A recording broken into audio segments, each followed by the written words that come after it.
Carroll, bringing it forward. Thompson's making the run. Carroll hangs on to it though. Still Davy Carroll. Could go all the way here.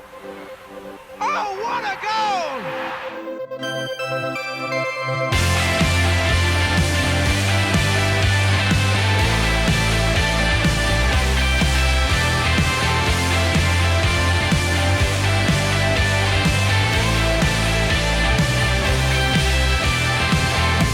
I'm Phil Catchpole and welcome to episode 18 of Ringing the Blues. On this week's show we have all the action from Saturday's win over Rochdale, plus reaction from Gareth Ainsworth and Jason McCarthy. Eric from Chiltern Samaritans tells us all about Banishing the Blues and Brew Monday, plus allow me my fanboy moment this week as we have an interview with Wycombe legend Steve Guppy. But first, let's fly to Mexico City to see our old friend Uri.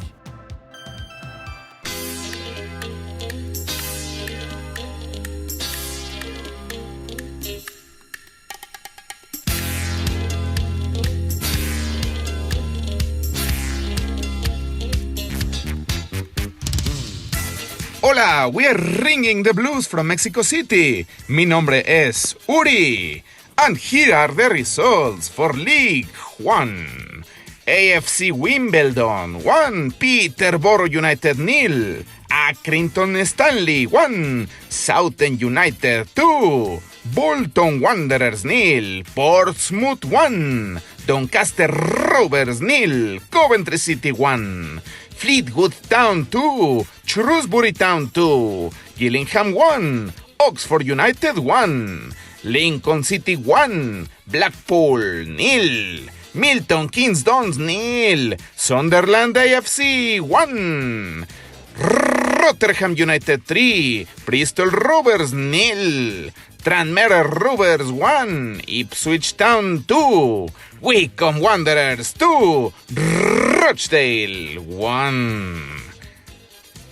And for Chairboys Spanish this week, Return of the Mac, Return of the Mac, Return of the Mac. So it goes like that.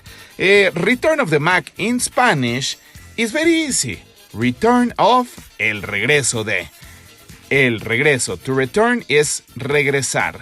El retorno de Mac, el regreso de Mac. Why did you go away, Mac? You shouldn't have left in the first place. No, don't try away luck in any other team. Your home is at the Wycombe Wanderers. The Chairboys is your cherished home. You're a very good defender. We love you. Return of the Mac. Return of the Mac. And before saying goodbye and sending the microphone back to England with my amigo Phil Catchpole, I have to congratulate my fellow Mexican Raúl Jiménez at the Wolverhampton Wanderers. He's breaking records. After his 2 goals on Saturday, he became the topmost scorer of the Wolverhampton Wanderers. So congratulations, Wolf of Mexico, Raúl Jiménez. And now it's time to say goodbye, and until next week, this is Uri, and this was Ringing the Blues from Mexico City. Adios. It was Banish the Blues Day at Adams Park, and Wycombe Wanderers played their part on the pitch. They got back to winning ways in front of the home fans against Rochdale. Here's what happened. There's some teams really going for it. So whether they'll be stronger for that come February, we'll see.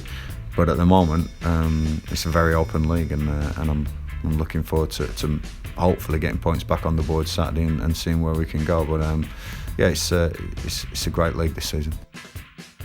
Curtis Thompson, he puts it back to Jason McCarthy, but that's quite a bit of the right back, and he has to go back to Allsop. Allsop controls, Henderson closes him down, and it's gone in! Oh, a goal from absolutely nothing. Ryan Allsop got the ball back from Jason McCarthy. He controlled, looked up, Henderson gambled, tried to charge it down. The clearance rattled straight into the skipper for Rochdale and into the back of the net. 1-0 Rochdale. Back in Fem, a little 1-2, Wheeler then gives it to Freeman. McCarthy now on the overlap on the right hand side. McCarthy crosses in, it dips in and Jason McCarthy marks his third debut for Wycombe Wanderers with a goal. The knee slide in front of the Frank Adams stand says it all. A season of frustration unloaded on Rochdale. It's Wycombe 1, Rochdale 1, McCarthy with it. Smith's got room. He's up against Matheson. Smith goes on the outside. He's inside the Penalty! box. He's taken down. Yes! Penalty! It's been given as a penalty to Wycombe Wanderers. The youngster Matheson on Paul Smith. Jacobson will take the penalty against Jay Lynch, who's had a very good game. Jacobson approaches the ball now, left-footed, and scores! Yes! Wycombe Wanderers take the lead in stoppage time. Joe Jacobson, left-footed penalty. Gareth Ainsworth is on the pitch in his leather jacket. Wycombe 2, Rochdale 1.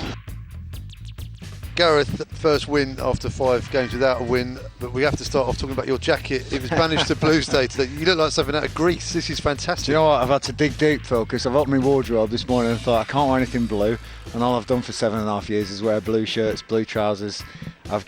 The only other stuff I've got is my going out gear, a bit rock and roll, and so I stuck that on, and the lads are saying it's got to stay now, but I feel comfortable like this. Listen, really important today was about banish the blues, banish the depression. The Samaritans who do a fantastic job. Be yourself.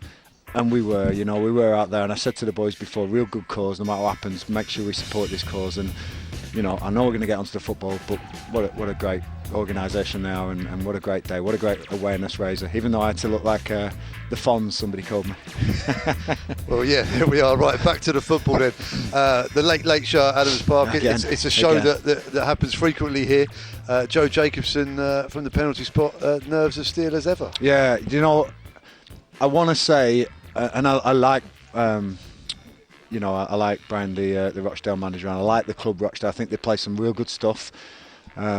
But I want to say we deserve that today. I thought we had the majority of the chances. We flashed at a few. We didn't get them perfect. A couple of scares with a couple of crosses late on in the second half from them. But I thought the corner count, the free kick count, the entries into the box must have been, we must have doubled them on most of those. And they've got some cracking players. They do play a system where they want to keep the ball and play. And we are very countering and very forward thinking. And Paul Smith, it was almost like there's two really youngsters starting their career on that last moment there, Matheson and Smith. And Smith has won that one, Matheson's lunged in. I think Smithy was waiting for it. He does that. He does it really well. And JJ, nerves of steel, like you say. What a penalty at that moment. But it was a tight game. Don't get me wrong, but we did need that. We did need that. Not pressure here, but just to stop that run of defeats against these huge teams we've played. I wanted to beat Rochdale at home today, and the lads have delivered. So. Thank you very much, guys. It was a bit more tricky, though, with the nature of the goal that Wycombe conceded. That must have frustrated you. Yeah, and people will probably go, Ryan Allsop. Absolutely no chance, Ryan Allsop. It's a freak thing, and how many times a season have we passed back to him and Ryan's cleared it, or it's hit somebody and it's gone somewhere else. You do that 10 times and it goes in once, and that was that once it went in today. It's hit the guy right in the stomach and bounced right off into his stomach. So no, I think it was a poor pass in midfield to start it all off, and then a good pass back. And I'm not gonna complain about anything. I said to Dobbo, I said we're well in this. That's what I did admire, was the boys' resilience and the boys' heads. They kept them together even after that, and they kept pushing, kept probing. And I know we're going to go on to the new boy, Jason McCarthy, down that right-hand side. I thought we were outstanding today. I thought there's some real creative play, some real good stuff. And okay, the cross shot is a lucky one. Everyone knows. So the right wing union, you're saying it was a cross, because I'm fairly sure when I speak to Jason, he's going to tell me it's a shot. I've got to say that I'm sure he was standing it up to Akinfenwa Wheeler at the other side. If it's a shot, then we've got a real bargain, because that's a hell of a goal. But I'm sure it was a bit fortunate. But he deserved it. The game he deserved it. He's played a part in both goals, and he feels at home. He's just said to me, there's something about this place, Gaffer. And I said, yeah, well, stay here then. Important on the pitch for Wycombe, Jason McCarthy, but off the pitch, there's still a delay to the takeover. A few fans are starting, what's going on, but Rob Couhig, you've just thanked him, so it's his money that's enabled him to come. Listen, everyone knows we're at the maximum SCMP. We can't pay anymore. The club doesn't turn over enough for us to smash through this financial fair play. So Rob, has almost said, yep, I'll back this. I'll back getting Jason McCarthy and do it. And he's backed it, and I can't thank him enough. And I'm hoping it's a nice treat for him, who's in his hospital bed after a hip operation in New Orleans. And that's the reason why the takeover's been delayed a little bit. There's no other reasons. I think there's lawyers and solicitors and the EFL all going through wranglings and who owns this and what's coming into the deal and all that. And that's going to happen. I think anyone who's had a business, who's sold it or bought it, these things happen. The conspiracy theories can be there all they want, but believe me, Rob's going to be owning this club very soon, and I think he's showing what he wants to do with this club by the simple act of allowing me to get Jason McCarthy. And that right back was an area where we needed some cover. Jack's going to be out for a bit longer than we thought, and Jason's come in there. So thank you, Rob.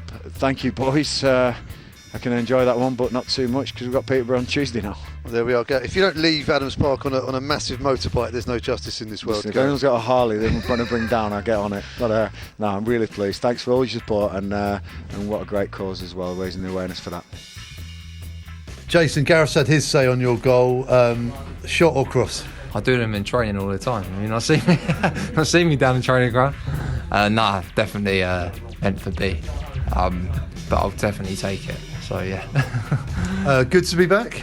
Great to be back. It feels kind of a bit like I never left, really. But yeah, this club has got a strong affiliation with me and vice versa, and yeah, very close to my heart. So just amazing to get the reception at the start, and yeah, I'm really excited.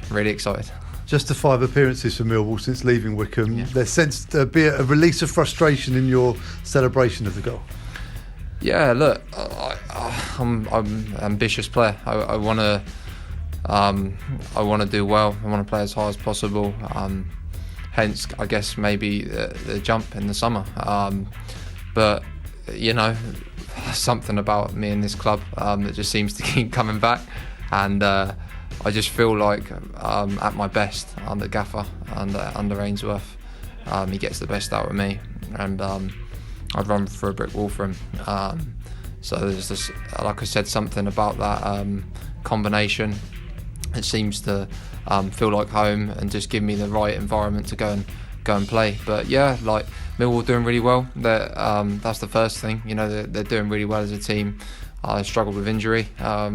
First time I had to sort of overcome that as well. But yeah, for one reason or another, I wasn't playing. I wasn't getting the game time, and came about that I was available for loan, and there was only one club.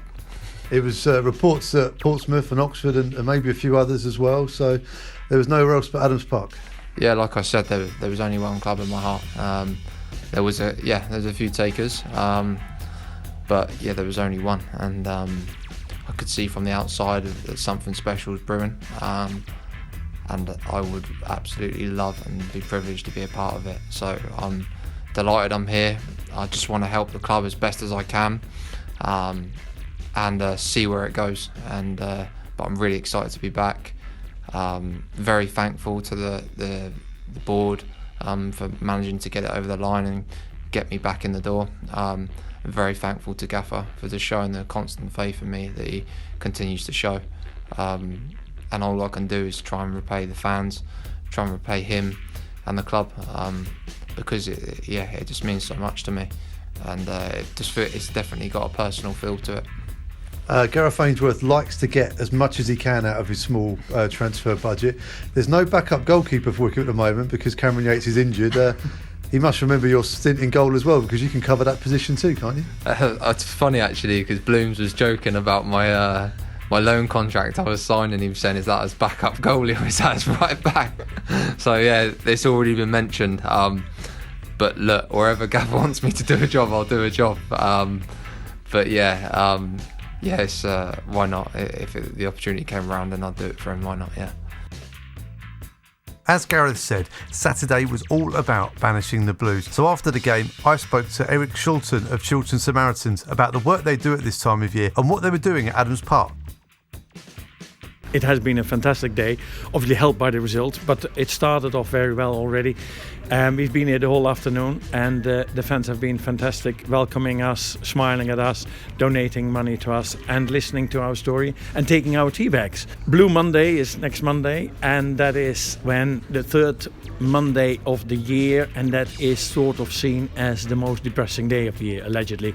It is because the nights are still long and it's still horrible weather, and yeah, it's still January, and that's called Blue Monday. And we've made a variation on that and say let's banish the blues and call it Brew Monday. And under sort of the theme of have a cup of tea with someone, someone you know, someone maybe you don't know, because I think we need to encourage that we talk to each other and we listen to each other, and that can be helpful a lot, and that we go through things together in good times and in maybe not so good times, and that's the theme.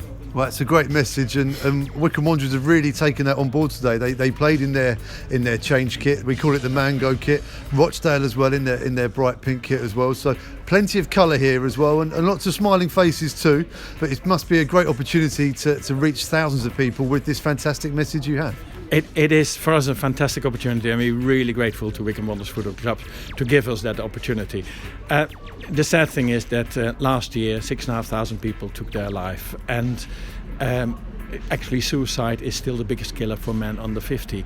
And for that reason we continue to campaign about the importance of talking and listening, and the campaign to say that if you go through a tough time, reach out to a friend. And if not, call Samaritans. Yeah, it's 116123. We have 18,000 volunteers, and they're there to listen to the people who go through a tough time. And today was a fantastic day to increase that awareness around the organisation and around the importance of taking time to listen and taking the courage to talk.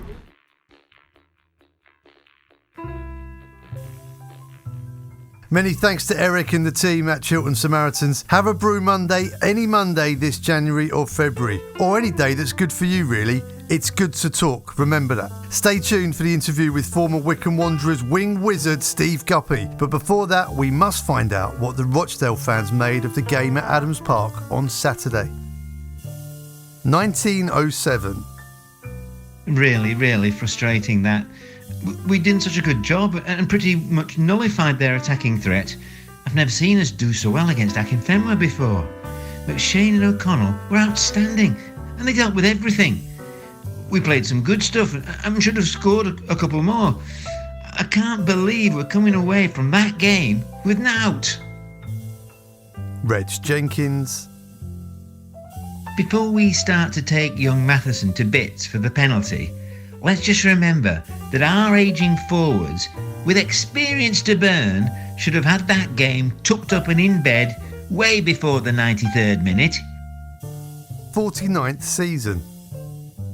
Matheson is 17 years old and he's bound to make mistakes. If any player warrants criticism, it's the stump of a number 9 that we have persisted with for far too long. He had 2 or 3 decent chances today and inevitably failed to get on the score sheet. Andrew has none of the natural instincts of a striker, and we should ship him out now. He had his last chance today and he failed the test. Shun. I'd rather lose by 3 goals than by 1 goal in the last minute.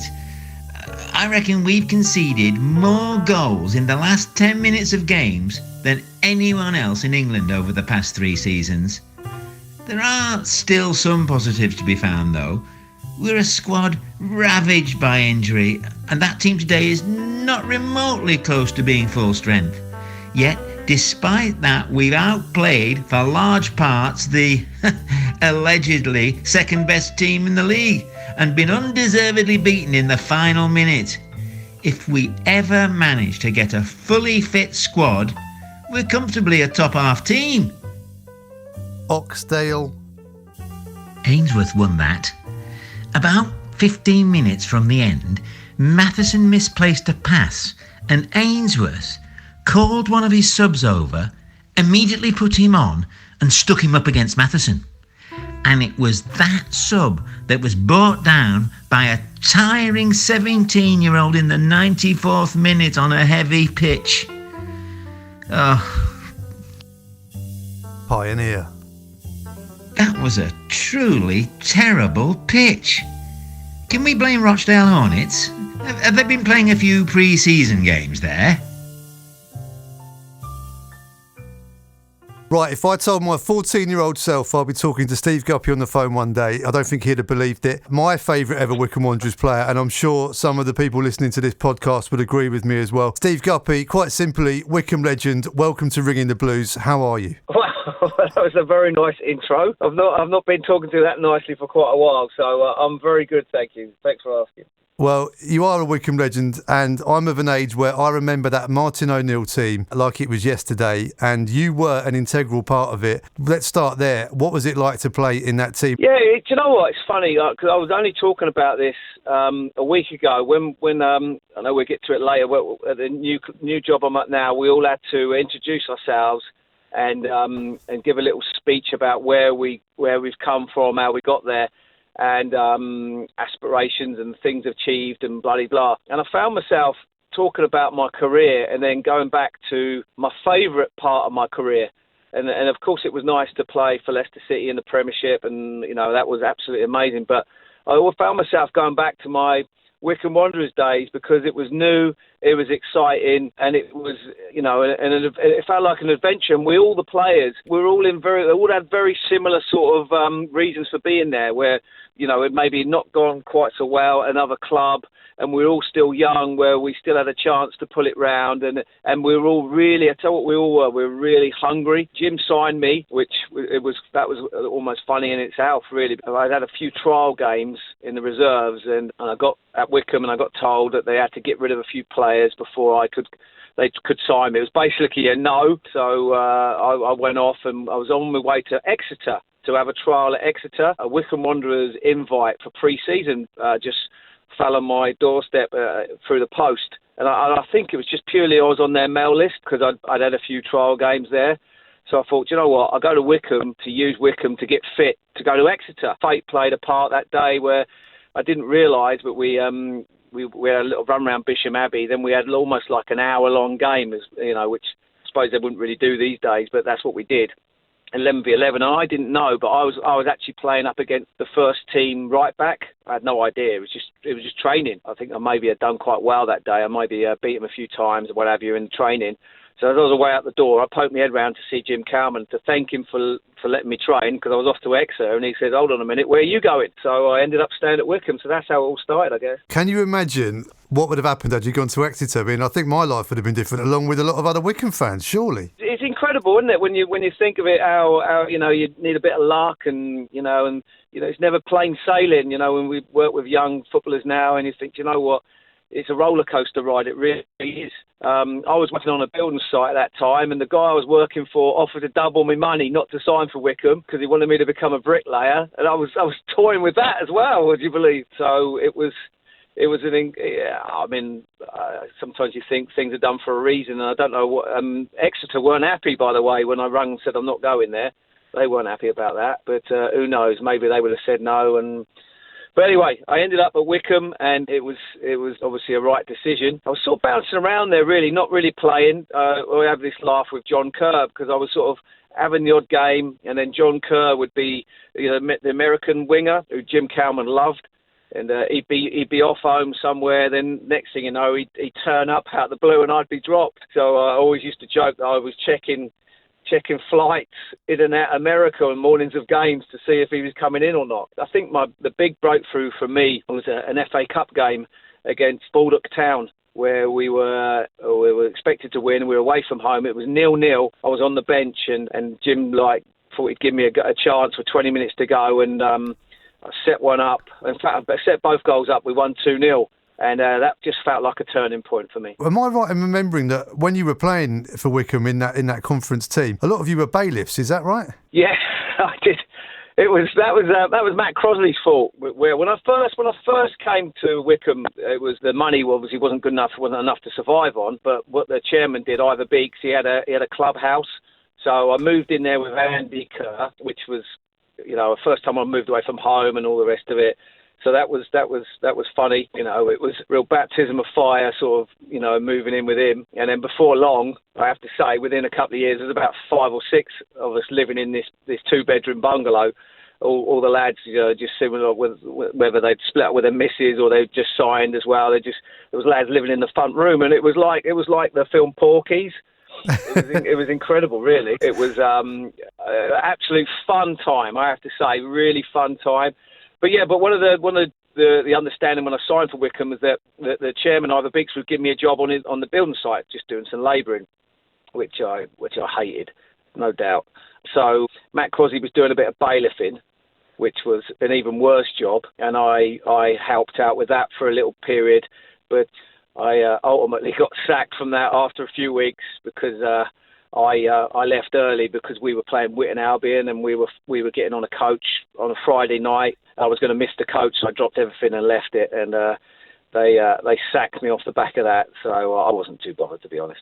Well, let's get back to the football then. That Wycombe Wanderers team, FA Trophy winners 91-93, Conference Champions 92-93, playoff winner 1994. Tremendous times for the club, but you were there for all of those. It was incredible, and that was a fantastic experience. I mean, but I have to go back to, Jim Cowman was great, gave me my chance, and he was a good coach, Jim. But things didn't work out, and he left.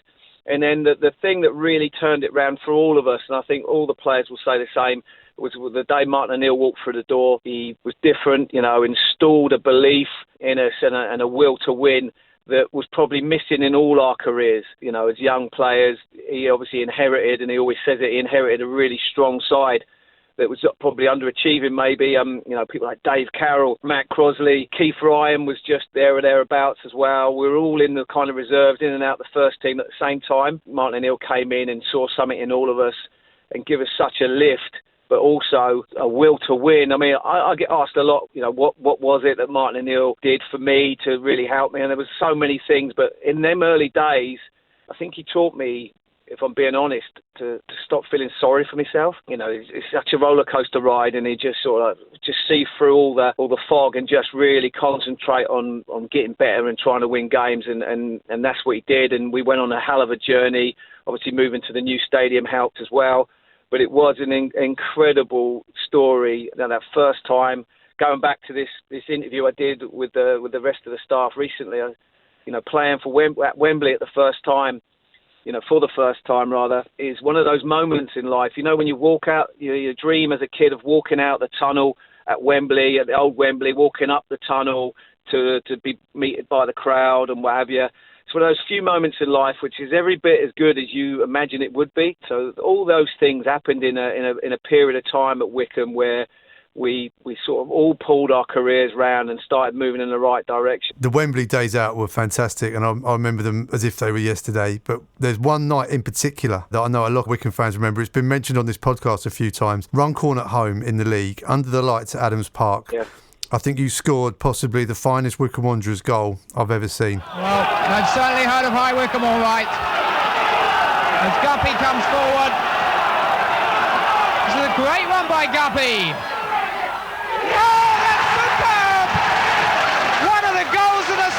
From Steve Guppy, quite magnificent. He took it all of 70 yards and finished with all the nonchalance of a stroll in the park. But it's a goal that seals a 4-1 victory surely now. I think about this goal quite a bit. Just go back maybe a couple of years when I finished this silly bailiffing and all that.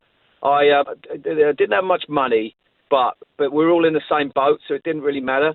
So I had enough to feed myself and what have you. So what I decided to do, even though we were non-league, I decided to go professional because I was fed up with waiting to become a professional footballer. So I decided to go pro myself. But basically what I did, I just didn't have a job and I went out and trained myself every day. And it's something I have to be honest, I did throughout my whole career. And I think it was more to do with the extra training. I used to use a lot of visualisation when I was doing it, like crossing balls, imagine, and knowing when you've crossed the ball right, that would be in the right area and thinking I'd be doing that come the match day. And it helped me a great deal. And I try and pass it on as a coach now because, I think if I did that during the week, then come the weekend, I'd look at my fullback I'll be up against and go, do you know what? I've worked harder than you, I've prepared better than you. And it just gave me the confidence I needed to really try and to kick on. But that goal against Runcorn, I'd been working on something similar on my own for maybe 1 or 2 years where I'd be going in against the keeper and then I'd shape to look like I was going to strike it and then I'd dink it over him because I see it on TV. Gary Lineker used to do it a lot. And so I've been practicing that on my own with no keeper, just imagining it, just running, like dropping my shoulder and So it's funny, when Paul Hyde played me that ball and the defender came towards me, I dropped my shoulder and burst past him.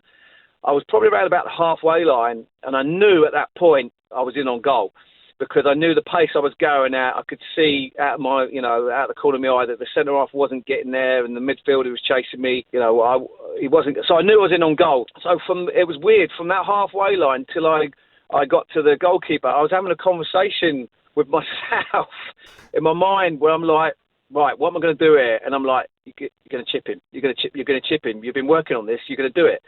I'm like, I don't know, it's like a mad sort of conversation with my mind. And then I got to the point where I've just passed the halfway and I'm like, I'm chipping him.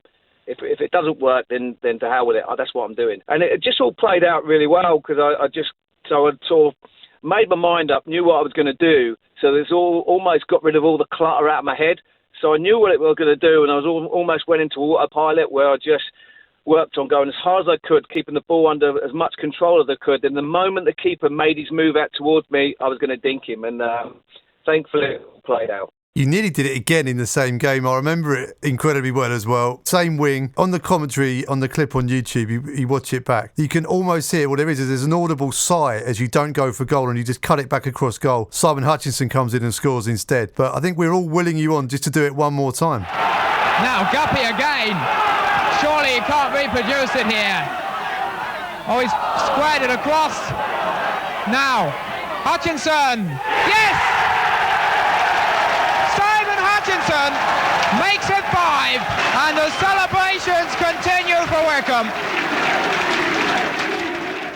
I know, and I do remember that, and it was, I remember thinking it's on again, but there was a centre-half just coming over, and I think what I was going to do, I was kind of trying to lash it to the far post, but then I just see out of the corner of my eye that Simon was wide open, and at that point, it just felt like the right thing to do. And I do remember when I passed it, the sigh, thinking, oh, maybe I should have shot.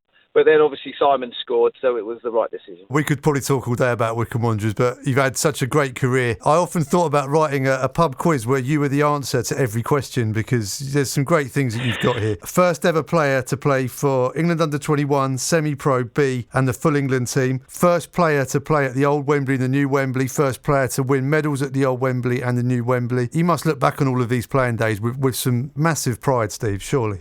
Of course it was great.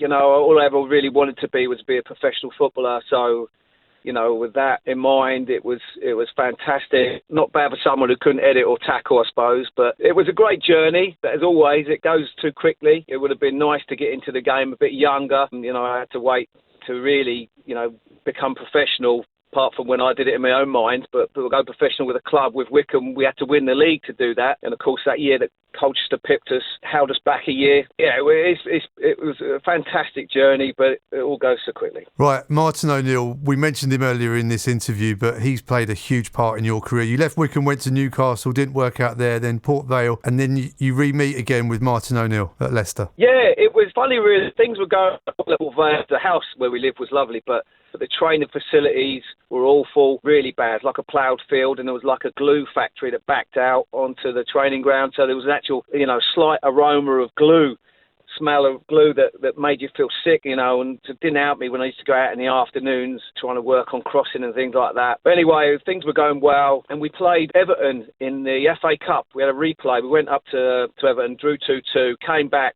to the Potteries, to Vale Park. And it was such a sellout, I got caught out in the traffic because of little windy roads to the stadium. Anyway, I'm queuing up for ages, and I realise I'm going to miss the game if I don't do something. So I pull over and I run into the stadium. There's a couple of miles. I'm in my suit. So when I arrive at the stadium just before the team sheet goes in, so I'm okay to play. So I don't go out and do a warm-up because I've done it. So I just lie on the treatment table, my gear, just sort of recovering, having a bit of a massage and that, trying to recover. But that game turned out to be so massive, important to me because Martin O'Neill was there. I know that Steve Walford had been watching me against QPR a few weeks earlier when I'd scored. So I know they were interested in me again, which was amazing, really, because when I went to Newcastle, the gaffer wouldn't talk to me for a year. Did hold a bit of a grudge for a while. So that game we knocked Everton out of the cup. I managed to set up the winner, and it went. I felt I played pretty well. And sure enough, I got a call from the manager, which probably shouldn't have rang me, but to say that he'd made a bid for me, and if they accept it, then get yourself to Leicester. If they didn't accept it, he was going to sign someone else from Hearts.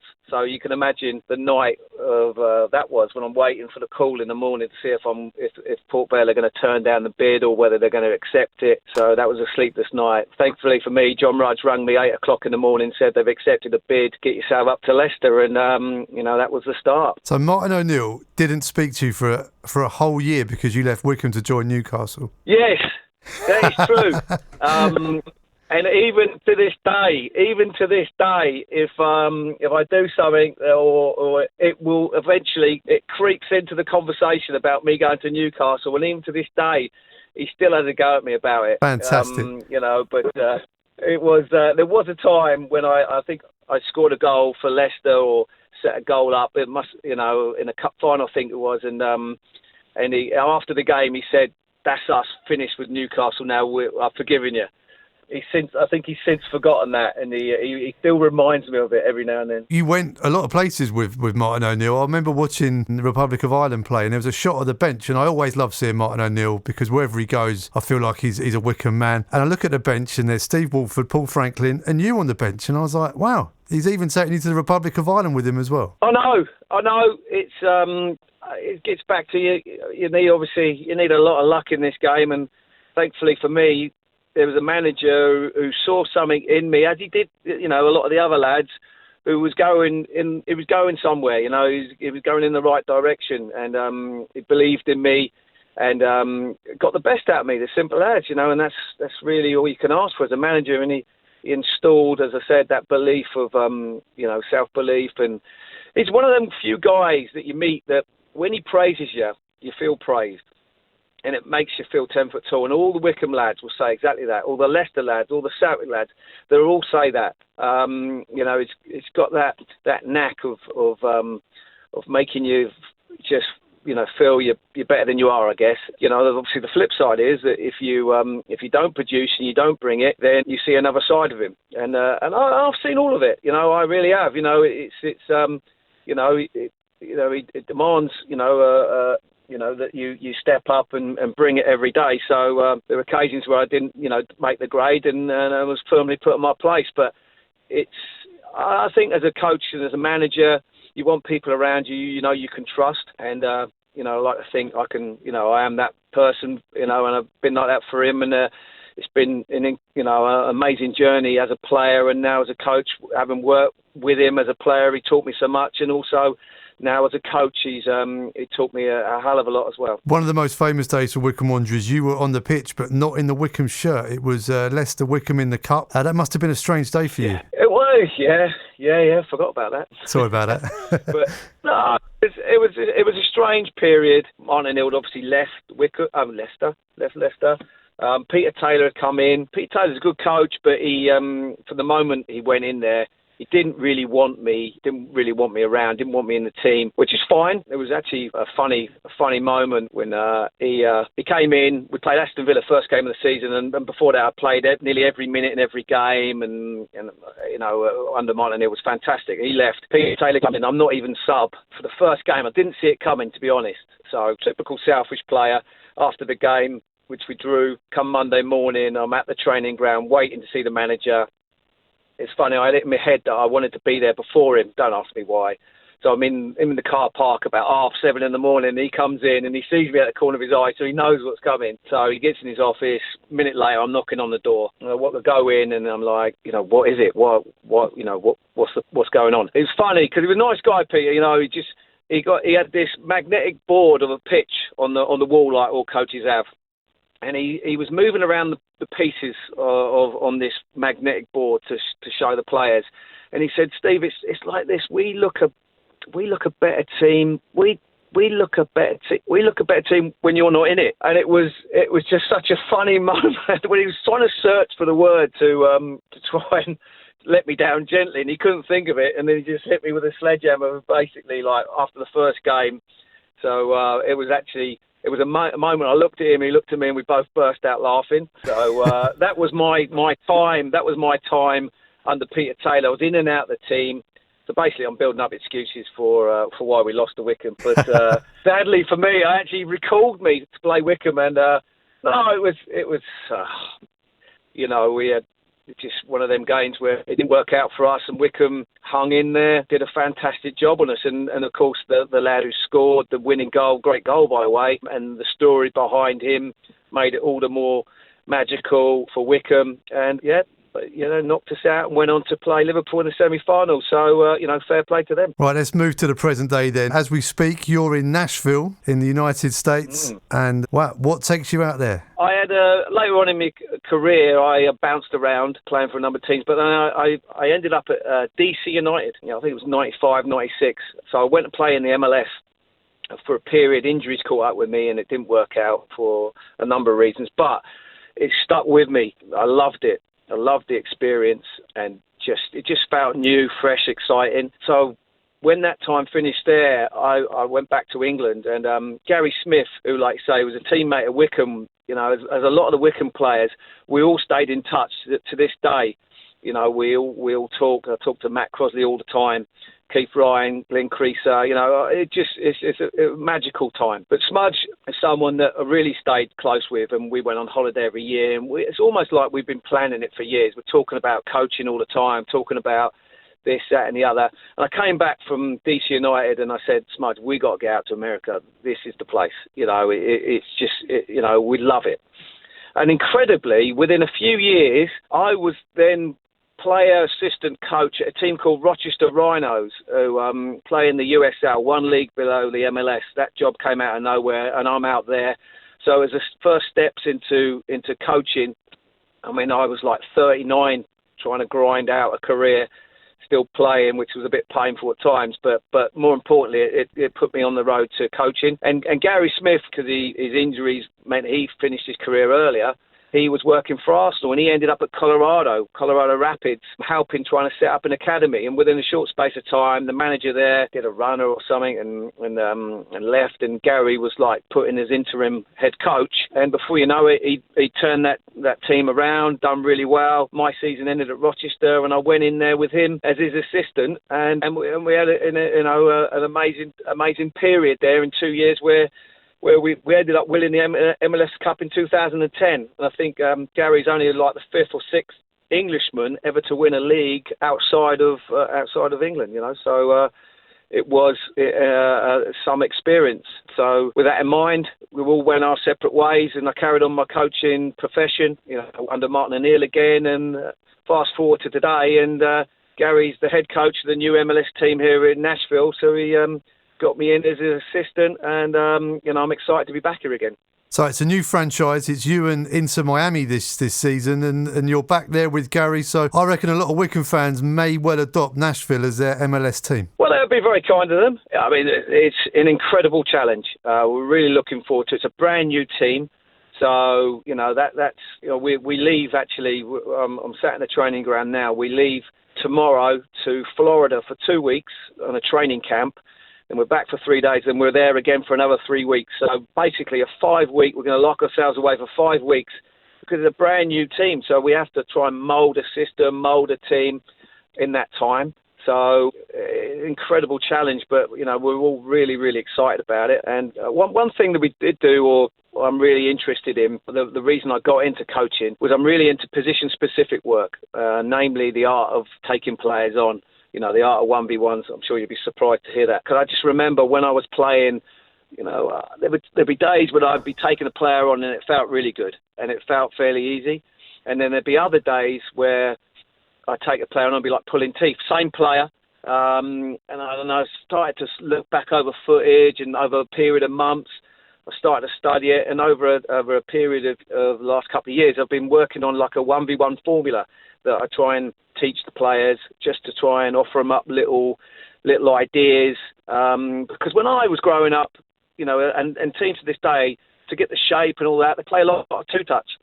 So I've been playing two-touch in training all week, and then come the weekend, they'll be going, listen, get out your fullback. Well, that's all well and good, but we've been practicing two-touch all week, so now you want me to take players on. And I think in England, if you look about our wingers over the last 10, 20 years, we're a nation of give and go men, where we haven't got that many players who actually truly take players on. I think it's a little bit of a forgotten art. So there's something that I'm really, really passionate about, and we do a hell of a lot. We're going to be doing a hell of a lot of 1v1 training here, starting the warm-ups. I'll be taking them for the warm-ups to get the repetitions in.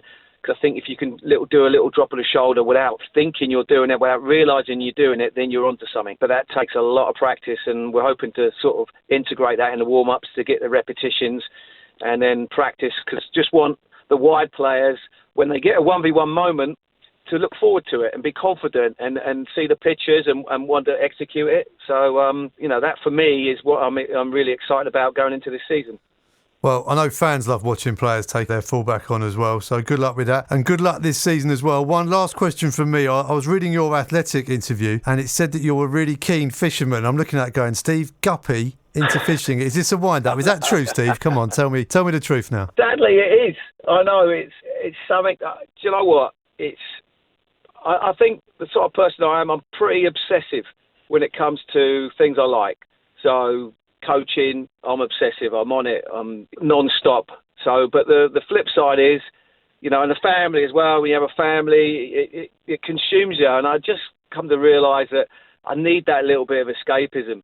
And fishing brings that for me, where I can just lock myself. Well, I'll be honest, when I was living in England, I'd sometimes go to France for a week fishing and things like that on my own. So I just needed that little bit of escapism, and I thoroughly enjoy it. Because the moment I go fishing for carp mainly, because they're just really quite elusive things. And from the moment I get there, I just lose myself in just another world where I'm just trying to think, how am I going to try and catch a fish? So I don't worry about football or anything else going on in my life. I can just, and I think it's good for me. I come to that conclusion. So, read into that what you want. Steve, it's been an absolute pleasure, and have a great season with Nashville. I'm sure we'll all be watching on in Bucks here and willing you and Smithy on. Well, thank you a lot, and I hope Wycombe go up this year. It's been a fantastic season so far for them as well. So thank you very much. Right, that's your lot for this week. Many thanks to Vital Len, Eric Chiltern and Chiltern Samaritans, Steve Guppy and Christina Mayor-Belder of Nashville SC. If you can't make the trip to Peterborough, then full commentary will be on BBC Three Counties 98 FM and on iFollow. We'll be back next week on Ringing the Blues with news of Wycombe's trip to the Posh and loads more. Come on, you Blues.